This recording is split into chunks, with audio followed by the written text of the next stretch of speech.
దేవునికే మహిమ కలుగును గాక. హల్లెలూయా. ప్రార్థన చేసుకుందాం. ప్రార్థన చేసుకుని దేవుని వాక్యాన్ని మనం కొద్ది నిమిషాలు నేర్చుకుందాం. మహాగణుడా, పరిశుద్ధుడా, ప్రేమగల తండ్రి, ఘనమైన దేవానికి వందనాలు, స్తోత్రాలు. నాయనా, ఇదిగో తండ్రి, ఉదయకాల సమయంలో నీ సన్నిధిలోనికి చేరి నాయన నిన్ను కనపరచడానికి మీరు చూపుతున్నటువంటి కృపను బట్టి, భాగ్యాన్ని బట్టి నీకు వందనాలు ప్రభువా. నీ వాక్యం నేర్చుకుంటుండగా నీ మాటల ద్వారా మాతో మాట్లాడి బలపరిచి మహిమ పొందుకోమని ప్రార్థన చేస్తూ మీరే దీవించి ఆశీర్వదించమని మా ప్రభును రక్షకుడైన యేసుక్రీస్తు నామములో ఈ ప్రార్థన అడుగుతున్నాము తండ్రి. ఆమేన్. ఆమేన్. అందరికీ వందనాలండి. మరి మన ప్రభును రక్షకుడైన యేసుక్రీస్తు నామములో మీ అందరికీ వందనాలు తెలియపరుస్తూ ఉన్నాను. అందరూ బాగున్నారా? ఈరోజు దేవుని వాక్యాన్ని మనం చదువుకుందాం. బైబిల్ గ్రంథంలో నుండి యెషయా గ్రంథము 41వ అధ్యాయము 10వ వచనాన్ని ఈరోజు మనం ధ్యానించుకోబోతూ ఉన్నాం. యెషయా గ్రంథము 41వ అధ్యాయము 10వ వచనాన్ని మనం చదువుకుందాం. నీవు నా దాసుడవనియు నేను నిన్ను ఉపేక్షింపక ఏర్పరచుకున్నట్టిననియు నేను నీతో చెప్పి ఉన్నాను. నీకు తోడై ఉన్నాను, భయపడకుము, నేను నీ దేవుడునై ఉన్నాను. దిగులు పడకుము, నేను నిన్ను బలపరుతును, నీకు సహాయము చేతునని, సహాయము చేయువాడును నేనే, నీతి అను నా దక్షిణ హస్తముతో నిన్ను ఆదుకొందును అని చెబుతున్నాడు. దేవుని స్తోత్రం. హల్లెలూయా. ఇక్కడ ఈ వాక్యంలో మనం గమనించినట్లయితే మొట్టమొదటిగా ఏమంటున్నాడు ఆయన అంటే, నీవు నా దాసుడవు, నేను నిన్ను ఏర్పరచుకున్నాను. ఎవరంట? మనం దేవునికి దాసులమై ఉన్నాం. మనల్ని దేవుడు ఏం చేసుకున్నాడు? ఆయన ఏర్పరచుకున్నాడు. ఏర్పరచుకున్నటువంటి వారి పట్ల దేవుని యొక్క ప్రణాళిక ఏంటంటే, ఏర్పరచుకున్నటువంటి వారి పట్ల దేవుని యొక్క ఉద్దేశం ఏంటంటే, భయపడమాకు, నేను నీతో ఉన్నాను అంటున్నాడు. ఏమంటున్నాడు ఆయన?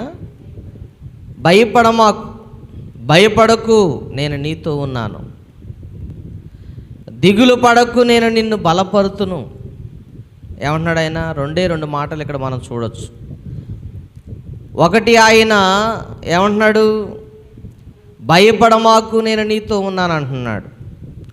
రెండవది, దిగులు పడమాకు, నేను నిన్ను బలపరుతును అని చెబుతున్నాడు. నీకు సహాయం చేయవాడును నేనే అంటున్నాడు. ఐ విల్ హెల్ప్ యూ అంటున్నాడు. ఏమండి? నీకు సహాయం చేసేవాడును నేనే. ఆ తర్వాత ఏమంటున్నాడు? నేనే నీ దేవుడునై ఉన్నాను, నా కుడి హస్తము ద్వారా నేను ఆదుకుంటున్నాను అని. నీతి అనే దక్షిణ హస్తంతో నేను నిన్ను ఆదుకుంటున్నాను. ఇక్కడ చూడండి, ఎంతో విలువైనటువంటి మాటలు దేవుడు మనతో మాట్లాడుతున్నారు. యెషయాతో మాట్లాడినటువంటి మాటలు ఈరోజు మనకు కూడా వర్తించే విధంగా దేవుడు రాయించారు. దేవుడు నీతో నాతో కూడా మాట్లాడుతున్నటువంటి మాట ఏంటంటే, భయపడమాకండి. ఏ విషయాన్ని బట్టి భయపడుతున్నావు? ఇంట్లో ఉన్న సమస్యలను బట్టి భయపడుతున్నారు చాలామంది. మనకు వచ్చినటువంటి రోగాలను బట్టి భయపడుతున్నాం. మనకు వచ్చినటువంటి పరిస్థితులు, అననుకూల పరిస్థితులను బట్టి, సమస్యలను బట్టి, కష్టాలను బట్టి, ఆ అనేకమైనటువంటి రోగాలను బట్టి, బాధలను బట్టి మనం భయపడుతూ ఉంటాం. అయ్యో ఏమైపోతామో, అయ్యో నా కొడుకు ఏమైపోతాడు, అయ్యో నా బిడ్డలు ఏమైపోతారు, అయ్యో నా తల్లిదండ్రులు ఏమైపోతారని ఒకళ్ళొకళ్ళు దిగులు పడుతూ ఉంటారు, భయపడుతూ ఉంటారు, రేపటి గురించి చింతపడుతూ ఉంటారు. ఇలాగా అనేక విషయాల్లో బాధ కలిగిన వారుగా మనం ఉంటూ ఉంటాం. అందుకనే దేవుని వాక్యం చెబుతుంది, మీరు భయపడమాకండి, నేను నీకు తోడుగా ఉన్నాను, నీతో ఉన్నాను అంటున్నాడు దేవుడు. ఎవరితో ఉంటున్నాడు? ఆయన ఏర్పరచుకున్నటువంటి వారితో దేవుడు ఉంటున్నాడు. ఏమండి? ఏర్పరచుకున్నటువంటి దేవుడు ఏర్పరచుకున్నటువంటి వారి బిడ్డలతో దేవుడు ఉంటూ ఉన్నాడు. అందుకని అంటున్నాడు, ఎన్ని సమస్యలు వచ్చినా, ఎన్ని కష్టాలు వచ్చినా, ఎన్ని ఇబ్బందులు వచ్చినా, ఎన్ని బాధలు వచ్చినా దేవుడు ఏమంటున్నాడు, భయపడమాకు, నేను నీతోనే ఉన్నాను. మనం ఒంటరిగా కూర్చున్నప్పుడు మనం అనుకుంటూ ఉంటాం, అయ్యో నా పరిస్థితి ఏంటి, నాకెవరూ లేరు కదా, నాకెవరూ తోడు లేరు కదా, నా ఉన్నవారు అన్నవారు చుట్టాలు బంధువులు ఇంటివారు మెట్టింటివారు పుట్టింటివారు ఎవరో కూడా ఆదుకునేవారు లేరు, నాకెవరూ తోడు లేరు, నాకెవరో ఆధారం అని చెప్పేసి బాధపడుతూ ఉంటాం మనం.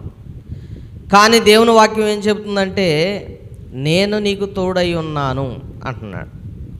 భూమి మీద ఎంతమంది ఉన్నా ఎన్ని ఉన్నా కూడా దేవుడు తోడై ఉండకుండా మనం ఎన్ని చేసినా కూడా ప్రయోజనం ఉండదు. కానీ దేవుడు తోడై ఉంటే ఎన్ని లోకంలో లేకపోయినా, ఏ సమస్య అయినా, ఏ బాధ అయినా, ఏ కష్టమైనా కూడా దేవుడు మనతో ఉంటే మనకు అసలు అటువంటి దిగులు భయం అనేది ఉండదు. ఎందుకంటే ధైర్యం, ఎవరున్నారు మనకి, దేవుడు ఉన్నాడు, ఆయన చూసుకుంటాడనే ధైర్యం. ఏమండి, దేవుడు ఉన్నాడు, ఆయన చూసుకుంటాడనే ధైర్యం మనకు ఉంది ప్రియమైన దేవుని బిడ్డలారా. కాబట్టి దేవుని వాక్యం సెలవిస్తూ ఉంది ఏంటంటే, దేవుడు నీతో ఉన్నాడు అంటున్నాడు. భయపడమాకు, నేను నీతో ఉన్నాను. దిగులు పడమాకు, నిన్ను నేను బలపరుస్తాను. ఏ విషయంలో బలపరుస్తాను, ఏ విషయంలో కృంగిపోయావు, ఏ విషయంలో బాధపడుతున్నావు, ఏ విషయంలో నువ్వు చింతగా ఉన్నావు, ఏ విషయంలో నువ్వు ఈ లోకానికి విరోధంగా ఉన్నావు, అన్నిటిలో నేను నిన్ను బలపరుస్తాను అంటున్నాడు. అన్ని విషయాలు ఆయన బలపరుస్తాడు. ఏమండి, సహాయం చేసేవాడుని నేనే అంటున్నాడు. నేనే నీ దేవుడునై ఉన్నాను, నన్ను గుర్తుంచుకో, నేనున్నాను, నీతో ఉన్నాను. ఎవరున్నారంట మనతో? ఎవరున్నారు? మనం అనుకుంటాం చుట్టాలు లేరు, బంధువులు లేరు, అన్నదమ్ములు లేరు, అక్కచెల్లెలు లేరు, అన్నదమ్ములు లేరు, తల్లిదండ్రులు లేరు, కుటుంబస్తులు లేరు, ఎవరు లేరు అనుకుంటా ఉంటాం. కానీ దేవుడు మనతో ఉన్నారు. అబ్రహాముతో దేవుడు మాట్లాడుతున్నప్పుడు అబ్రహాముతో దేవుడు అన్నాడు, నేను నీతో ఉన్నాను, నువ్వు బయలుదేరు అన్నాడు. ఏమన్నాడు? నేను నీతో ఉన్నాను, నువ్వు బయలుదేరు అన్నారు. ఎవరున్నారు ఆయనతో? దేవుడు ఉన్నాడు. అందుకనే ఆయన అడవిలో నుండి ప్రయాణించిన, రాళ్ల మధ్యలో ప్రయాణించిన, జంతువుల మధ్యలో ప్రయాణించిన, అరణ్యాల్లో ప్రయాణించిన ఎవరు తోడై ఉన్నారు? ఏమండి, ఇశ్రాయేలు ప్రజలను ఐగుప్తులో నుండి బయటికి వెళుతున్నప్పుడు దేవుడు ఏమన్నా చెప్పాడు తెలుసా? నేను మీకు తోడై ఉంటానని చెప్పాడు. మోషేతో చెప్పాడు దేవుడు, నేను నీకు తోడై ఉంటాను మోషే అన్నాడు. నేను నీతో ఉంటాను మోషే, నువ్వు నడుస్తూ ఉంటే నేను నీకు ముందుగా నడుస్తానని చెప్పాడు. ఎర్ర సముద్రం చీల్చినప్పుడు ఏమండి, వాళ్ళు ఆ సముద్రాన్ని చీల్చి బయటికి దాటినప్పుడు ఆయన వారితో నడిచినట్టుగా మనం చూస్తూ ఉన్నాం. పగలు మేఘస్తంభముగా, రాత్రిపూట అగ్నిస్తంభముగా, అంటే పగలు ఎండ తగలకుండా, రాత్రి మరి అగ్నిస్తంభంగా వెలుతురిచ్చేవాడుగా ఉండి ఆయన ఆ ప్రజలను నడిపించినట్టుగా మనం చూస్తూ ఉన్నాం. ఎంత గొప్ప దేవుడు అండి ఆయన. అలాగే దానియేలుతో దేవుడు అన్నాడు, నేను నీతో ఉన్నాను దానియేలు అని చెప్పాడు. అంటే ఆయన సింహపు గుహలో పడేసినా కూడా ఆయనతో దేవుడు ఉన్నాడు. అలాగే షద్రక్ మెషక్ అబేద్నెగో అని వారితో కూడా దేవుడు ఉన్నాడు. వారు అగ్నిగుణంలో పడవేసిన దేవుడు వారితో ఉన్నాడు. అందుకని దేవుడు ఏర్పరచుకున్న వారితో దేవుడు ఉంటే ఎక్కడున్నా కూడా మన స్థితిగతులు మారవు. ఏ పరిస్థితిలో ఉన్నా కూడా మన స్థితిగతులు మారవు. ఎంత హీన స్థితిలోకి వెళ్ళిపోయినా, ఎంత కష్టంలో ఉన్నా, ఎంత బాధలో ఉన్నా, ఎన్ని సమస్యల్లో ఉన్నా దేవుడు మనతో ఉంటే ఏ దిగులు పడాల్సినటువంటి పని లేదు. నిన్ను బలపరచువాని అందే నువ్వు విశ్వాసం ఉంచాలి. నన్ను బలపరచువాని అందే నేను విశ్వాసం ఉంచినప్పుడు ఆయన నాకు సమస్తము చేయగలడు. ఏం చేయగలడు? సమస్తము చేయగలడు. సమస్తము చేయగలిగిన వాడు ఆయనే. సమస్తము చేయగలిగిన దేవుడు ఆయనే అని చెబుతుంది దేవుని వాక్యం. ప్రియమైన దేవుని బిడ్డలారా, కాబట్టి మనం చిన్న ప్రార్థన చేయాలి. ఏమనంటే, ప్రభువా నీవు నాతో ఉన్నావని నేను నమ్ముచున్నాను. నువ్వు నాతో ఉన్నందుకు నీకు కృతజ్ఞతాస్తుతులు. నేను దేనికి భయపడను, ఎందుకంటే నీవు నాతో ఉన్నావు. నాలో ఉన్నావు కాబట్టి ఇక నేను భయపడాల్సినటువంటి అవసరం లేదు. ఏ రోగమైనా, ఏ కష్టమైనా, ఏ సమస్య అయినా, ఏ ఒంటరితనమైనా, ఏ విధానమైనటువంటి బాధ అయినా కూడా నేను భయపడాల్సినటువంటి అవసరం లేదు. ఎందుకంటే నీవు నాతో ఉన్నావు. ఎవరితో ఉన్నాడు దేవుడు? నాతో ఉన్నాడు. అందుకనే ఎన్ని సమస్యలు గుండా నేను వెళ్ళినా కూడా నాకు భయం లేదు, ఎన్ని కష్టాలు గుండా వెళ్ళినా కూడా నాకు భయం లేదు. కుటుంబంలో చాలా సమస్యలు వస్తూ ఉంటాయి. భర్త మాట్లాడకపోవచ్చు, భార్య మాట్లాడకపోవచ్చు, పిల్లలు పట్టించుకోకపోవచ్చు, పిల్లలు తల్లిదండ్రులని చూడకపోవచ్చు.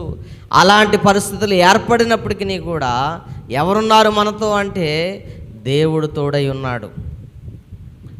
నిన్ను పుట్టించింది ఆయనే, నిన్ను పెంచింది ఆయనే, నిన్ను నడిపించేది ఆయనే. అందుకని ఆయన తోడుంటే మనకు ఎటువంటి భయము అవసరం లేదు. అందుకనే యెషయా భక్తుడు ఈ మాట చాలా చక్కటి మాట రాయేశాడండి. ఏమంటున్నాడు చూడండి ఒకసారి. ఏమంటున్నాడు? నేను నీ దాసుడినై ఉన్నాను. ఆయన మనల్ని ఏర్పరచుకున్నాడు. ఏం చేసుకున్నాడంట? ఏర్పాటు చేసుకున్నాడు. భయపడొద్దు, నేను నీకు తోడై ఉన్నాను, నీతో ఉన్నాను నేను. రెండోది ఏమంటున్నాడు? దిగులు పడకు, నేను నిన్ను బలపరుస్తాను అంటున్నాడు. నీకు సహాయం చేయవాడు నేనే, నీతి అనే నా దక్షిణ హస్తమును నిన్ను ఆదుకుంటుంది అని చెబుతున్నాడు. ఎంత గొప్ప దేవుడు అండి మన దేవుడు. కాబట్టి నిన్ను నన్ను అంతగా ప్రేమిస్తున్నాడు ఆయన, నిన్ను నన్ను అంతగా ప్రేమిస్తున్నాడు. ఆయన ఏర్పాట్లోనికి వస్తే, ఆయన చేతి కిందకు వస్తే, ఆయన నమ్ముకుంటే, ఆయనకు లోబడితే మన జీవితం ఆయన మనకు తోడుగా ఉంటాడంట. ప్రేమ దేవుని బిడ్డల, కోడి తన రెక్కల కింద పిల్లల్ని ఎలాగ కాపాడుకుంటుందో, కష్టం వచ్చినా, బాధ వచ్చినా, శ్రమ వచ్చినా ఏ విధంగా తను తట్టుకొని కాపాడుకుంటుందో దేవుడు మనకు అలా కాపుదలగా ఉన్నాడంట. ఉపద్రవం వస్తుందని మనం భయపడుతూ ఉంటే, భయపడమాకు నా ప్రియ కుమారుడా, ప్రియ కుమార్తె, భయపడమాకు అని చెప్పేసి ఆయన తన రెక్కల కింద మనల్ని కాపాడుకుంటూ వస్తూ ఉన్నాడు. అందుకనే దేవుని వాక్యం చెప్తుంది ఈరోజు నీతో నాతో, I am with you, I am with you, నేను నీతో ఉన్నాను, నేను నీతో ఉన్నాను, నువ్వు భయము చెందమాకు, భయపడమాకు, దిగులు పడొద్దు, ఏ విషయంలోనూ దిగులు పడొద్దు. ఎందుకంటే నిన్ను బలపరుచువాడను నేనే, నీ దేవుడను నేనే, నేనున్నాను, ఉన్నవాడును అనువాడును అయ్యున్నటువంటి దేవుణ్ణి నేను ఉన్నాను, సదాకాలం మీతోనే ఉన్నాను అని చెప్పేసి ఆయన మనతో సూటిగా మాట్లాడుతూ ఉన్నాడు. మరి ఇంకెందుకు నువ్వు దిగులు పడుతున్నావు? ఇంకెందుకు నువ్వు భయపడుతున్నావు? రేపుడు గురించి ఇంకా ఎందుకు చింతిస్తున్నావు? ఎలా బ్రతుకుతామో, ఎలా జీవిస్తామో, ఏం తింటామో, ఎలా ఉంటామో అని ఎందుకు నీకు దిగులు? ఏమండి? కాబట్టి దేవుడు నీతో నాతో మాట్లాడుతున్నాడు. ఏమంటాడంటే నేను నీతో ఉన్నాను. ఎవరున్నారు మనతో? దేవుడు నాతో నీతో ఉన్నాడు. కాబట్టి భయపడమాకు, పిల్లల వివాహం కోసం భయపడమాకు, పిల్లల చదువుల కోసం భయపడమాకు. ఏమండి? నీకున్న పరిస్థితులను బట్టి భయపడమాకు, అప్పుల సమస్యలను బట్టి భయపడమాకు, ఇదిగో లోన్లు కట్టలేదని భయపడమాకు, దేనికోసం దిగులు పడమాకు. నేను నీతో ఉన్నాను, సర్వశక్తుడైనటువంటి దేవుడు నీతో నాతో ఉన్నాడు కనుక నువ్వు భయపడాల్సిన అవసరం లేదు. ఆయనే నీకు సమస్తమును సమకూర్చగలిగిన వాడు. ఆమేన్ చెప్పండి. సమస్తం ఆయనే మనకు సమకూర్చగలిగిన వాడు. అట్టి కృప దేవుడు మన జీవితాల్లో దయచేయునుగాక. మన జీవితంలో ఏం చేస్తాడు ఆయన? దయచేయునుగాక. కాబట్టి ఈ మాటల ద్వారా మనం ఆదరించబడ్డాం. ప్రార్థన చేసుకుందాం. ఈ మాటల్లో ఉన్నటువంటి భావాన్ని గుర్తించండి.